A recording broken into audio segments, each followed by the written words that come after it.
एक कहानी है भावनगर के महाराजा कृष्ण कुमार सिंह जी।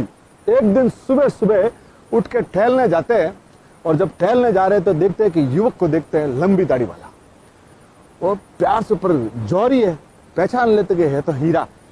उसको बोलते हमारे यहाँ काम करोगे? वो बोलता है जो हुक्म अंदाता।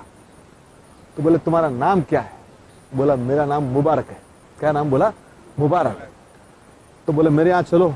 तो वो भेड़ बकरियां चरा रहा होता है। बोले अन्नदाता मैं आ जाऊंगा, पर आज मेरा काम जो दे रखा है, भेड़ बकरियां जिनके जिनके मालिक के उनके यहाँ पहुंचा के कल सुबह आपके यहाँ आऊंगा। महाराजा भी चकित रह जाते, 1800 गांव का धनी, और वो जब बोल रहा है फिर भी बोलता मैं कल आऊंगा। बोले कल आ जाओ। तो महाराजा का एक नीलम बाग है भावनगर में, आप जाएंगे तो आपको मिलेगा। तो महाराजा वहां प्रतीक्षा करते हैं, 1800 गांव का धनी उसका प्रतीक्षा कर रहा है, ईमानदार आया। बोले तुम ईमानदारी से काम करोगे? बोले साहब मेरी जब तक जान है ना तब तक तो मैं पूरा आपके ईमानदारी में। आप सोचिए मेहनत और ईमानदारी मुबारक की इतनी बढ़िया थी कि देखते देखते भावनगर कृष्ण कुमार जी महाराज साहब ने, उन्होंने क्या कहा था, अपनी तिजोरियों की चाबियां भी उनको दे दी। हाँ बात है, आप सोचिए क्या, उनको तिजोरियों की चाबी दे दी। और थोड़े दिनों बाद आप सुन के ताज्जुब करेंगे, महारानी को अवसर के लिए उनके पास सबसे बड़ा 9 लाख का हार था। तो वो हार लेने वो तिजोरी खोली गई और महारानी को वो तिजोरी का हार दिया गया। महारानी ने वो हार पहना। हार पहन के रात को जो अवसर आए तो वो रात को लेट आए। महारानी को आदत थी रात को रामायण पढ़ने की, तो वो रात को सोती सोती रामायण पढ़ रही है। रात को 3 बज गए, उसकी नींद कब खुली? वो किसकिंदा का था, तो उसको लगा कि ये मुझे पढ़ना जरूरी है, तो वो हार उसने बीच में रख दिया, पेपर के बीच में, कि मैं कल सुबह इसको वापस। वो भूल गई। 3 महीने बाद उनको वापस हार की याद आई, तो वापस तिजोरी खोली गई। अब हार तो वहां था नहीं, देखा तो हार है नहीं। अब इन्होंने महाराज को बोला कि अपना हार तो रात को कहीं न कहीं चोरी हो गया है। तो चाबियां तो किसके पास है? मुबारक के पास। मुबारक को बुलाया गया कि मुबारक पर मानते थे इनको कि मुबारक यार अपना हार नहीं दिख रहा है। तो बोला मेरे पास तो चाबियां हैं, आप खोल के देख लीजिए। पर उसको लगा कि ये मेरे ऊपर शक कर रहे हैं, इसने अपनी चादर बिछाई और चादर के ऊपर खड़ा हो गया। तो महाराज बोले ये क्या है? बोले साहब मैं 5 टाइम नमाज अदा करता हूँ, कभी परवरदिगार का मैंने गलत नहीं किया। मैं खड़ा होकर बोलता हूँ सर मैंने कभी कोई से नहीं किया। अरे बोले ऐसी कोई जरूरत नहीं है, मैं तेरे ऊपर विश्वास करता हूँ। पर बच चला गया। पर वो शक की सुई होती है ना, मुबारक के मन में आ गया कि यार मेरे लिए, उसने सोचा ए परवरदिगार 24 घंटे के अंदर कुछ ऐसा कर दे कि मेरे ऊपर से कलंक मिट जाए। और आप सोचिए उसी रात महारानी ने किताब खोली और वो हार मिल गया।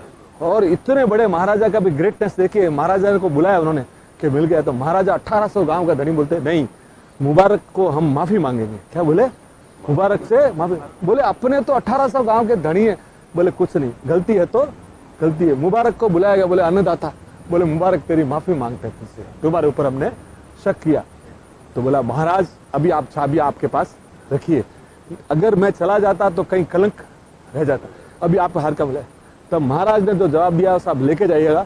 उन्होंने बोला साहब मेरी अंतिम सांस या तेरी अंतिम सांस तक तो तू नीलम बाग कभी नहीं छोड़ेगा, ऐसी 10 तिजोरियां तुम्हारे ऊपर कुर्बान है। और वो मुबारक उनके पास रहा सर।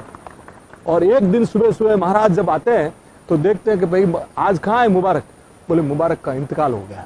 अरे तो बोले काम करते हैं, उस दिन बोलते हैं महाराजा ने बोला कि आज राज दरबार स्थगित रहेगा और मैं जनाजे में जाऊंगा।